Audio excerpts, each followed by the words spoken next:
रोजो आई दोसर से ही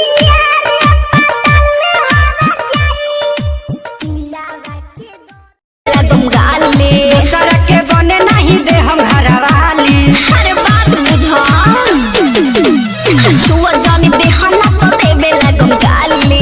सड़क के बने नहीं दे हम हरवाली। का करबो जानी ऐसे तू धोखा दो का करबो करे के मौका दो से मत रात। अरे समझो सुन जाए उठाया फिर रोटी पकाया हाथे कढ़ाई मलाई खिलाया कतनो कहानी छोड़ले नहीं बनिया कतनो कहानी छोड़ले नहीं बनिया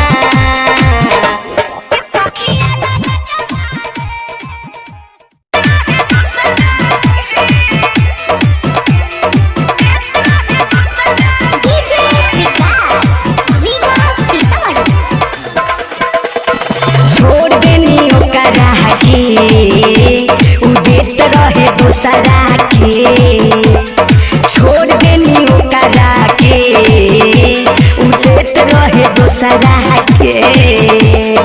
बनी जब पजोलिया पड़ल नजरिया दिया उधर आइल ना भर के ओलिया संगे एगो छोका रह के।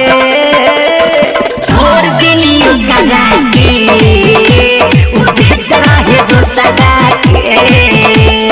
छोड़ देनी ओकरा के उदेत रहे दूसरा के।